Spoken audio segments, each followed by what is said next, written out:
ترک جو عجائب گھر ہے وہاں پر ایک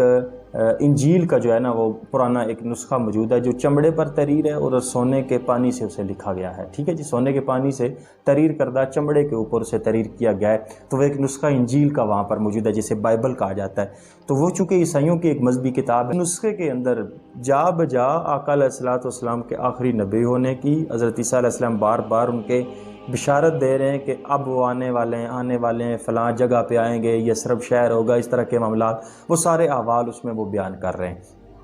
تو بہرحال وہ سارے معاملات جو ہیں وہ اس میں موجود.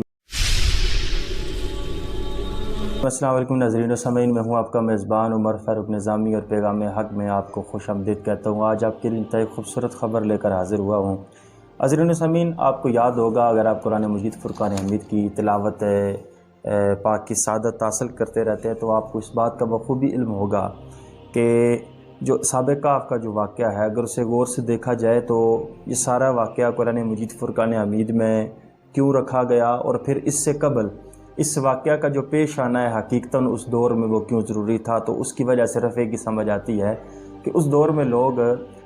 قبروں سے دوبارہ زندہ ہونا, جسے اللہ کریم نے فرمایا ہے کہ جب تم کسی مردے کو دفنا دیتے ہو تو قیامت کے دن ہم اسے دوبارہ اسی حالت میں اٹھا کر اپنی بارگاہ میں پیش کریں گے. تو اس چیز کا انکار کرنا شروع کر دیا تھا لوگوں نے. تو اس وقت اللہ کریم کی ذات نے جو اصحاب کہف ہیں انہیں اتنے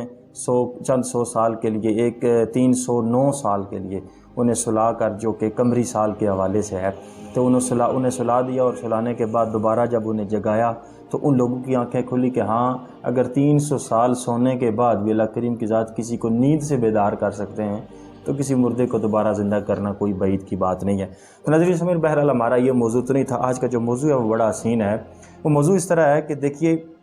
اللہ کریم کی ذات کی یہ حکمت ہوا کرتی ہے, جب بھی وہ اپنے دین متین, اپنے محبوب کے دین کو سربلند کرنا چاہتا ہے تو کوئی ایسے موقع اللہ کریم کی ذات ایسی جو تدبیریں ہیں وہ فرما دیا کرتے ہیں. اب ہوا کچھ یوں ہے, لیٹسٹ جو ابھی جو خبر چل رہی ہے اس کے مطابق کہ ترک عجائب گھر میں ایک نسخہ ہے جو قدیمی نسخہ ہے, جو حضرت عیسیٰ علیہ السلام کے دور سے وہ نسخہ بنا اور بننے کے بعد پھر اسے کہیں دفن کر دیا گیا. اب وہ نسخہ ترک میوزیم میں عجائب گھر میں اس وقت موجود ہے, اور وہاں پر آپ کو یہ خبر اگر سننے کو ملی ہے تو تب بھی اگر مجھ سے سن رہے تو اس کی ضرور آگے تصدیق بھی کیجیے گا. یہ واقعتاً انتہائی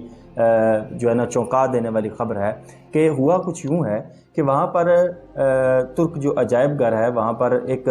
انجیل کا جو ہے نا وہ پرانا ایک نسخہ موجود ہے جو چمڑے پر تحریر ہے اور سونے کے پانی سے اسے لکھا گیا ہے. ٹھیک ہے جی, سونے کے پانی سے تحریر کردہ چمڑے کے اوپر اسے تحریر کیا گیا ہے. تو وہ ایک نسخہ انجیل کا وہاں پر موجود ہے جسے بائبل کہا جاتا ہے. تو وہ چونکہ عیسائیوں کی ایک مذہبی کتاب ہے, تو جو نسخہ وہاں پر استنبول جو ترک عجائب گھر میں موجود ہے جی, وہاں پر ہوا کچھ یوں ہے کہ اس نسخے کے اندر جا بجا آقا علیہ الصلوۃ والسلام کے آخری نبی ہونے کی, حضرت عیسیٰ علیہ السلام بار بار ان کے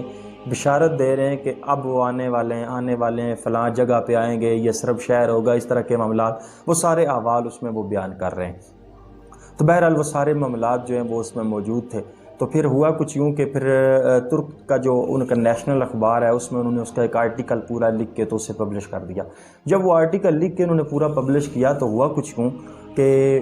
چونکہ آپ کو پتہ ہے کہ جب یہ بات یورپین کنٹریز تک پہنچتی ہے تو پھر وہاں پر تو وبال ہونا تھا. تو وہاں پر بڑا رولا پڑ گیا جناب کہ یہ کیسے ہو سکتا ہے, تو ایسے ویسے. تو پھر وہاں کے جو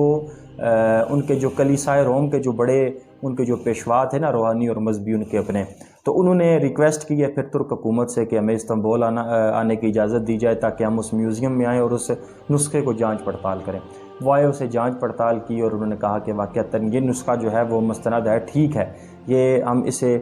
ٹھیک مانتے ہیں. تو جب انہوں نے اس بات کو تسلیم کر لیا تو اس پر پھر ایک آرٹیکل چھپا. جب وہ یورپین کنٹریز میں پہنچا کہ ان کے کلیسائے روم بھی اس بات کو تسلیم کر چکے, ان کے مذہبی پیشوا اس بات کو تسلیم کر چکے کہ یہ نسخہ جو ہے یہ حقیقت پر مبنی ہے, جو ہمارے پاس جتنے بھی نسخے موجود ہیں ان میں رد و بدل کی گئی ہے. تو جب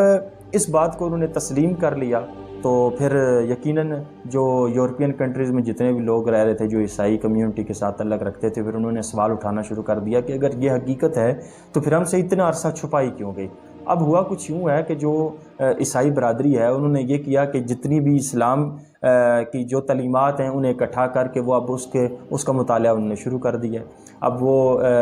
جتنے ممالک میں آپ یہ سمجھ لیں کہ یو ایس میں ہو، یو کے میں ہو، جہاں جہاں بھی عیسائیوں کی تعداد ہے، اب وہ نسخے قرآن مجید فرقان حمید کے بھی لے رہے ہیں، ساتھ وہ بائبل کے جو پرنٹڈ وہ نسخے ہیں جو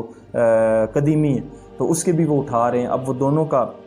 آپس میں جو ہے نا موازنہ کر رہے ہیں، پڑھ رہے ہیں کہ جو خبریں ادھر ہیں وہ ادھر بھی موجود ہیں۔ تو ادھر قرآن مجید فرقان حمید میں حضرت عیسیٰ علیہ السلام کے بارے میں بھی بتایا گیا ہے، تو ادھر حضرت عیسیٰ علیہ السلام کی جو بائبل کتاب تھی، انجیل تھی، اس میں آقا علیہ السلام کے بارے میں بتایا جا رہا ہے۔ اب وہ اس کا تقابل کر رہے ہیں، موازنہ کر رہے ہیں، اور یقیناً یہ بڑی خوشخبری کی بات ہے اور خوش آئند بات ہے کہ جب یہ سلسلہ اس طرف چل پڑے گا مطالعہ کی طرف، تو یقیناً کافی ساری جو عیسائی برادری ہیں وہ اسلام قبول کر کے دوبارہ دائرہ اسلام میں داخل ہو جائیں گے اور اپنی جو عیسائیت کا مذہب ہے اس سے اپنے آپ کو خروج یعنی کہ خارج کر لیں گے۔ اور یہ انتہائی خوشخبری کی بات تھی، آپ کے ساتھ لازم تھا کہ آپ کے ساتھ شیئر کیا جائے، اور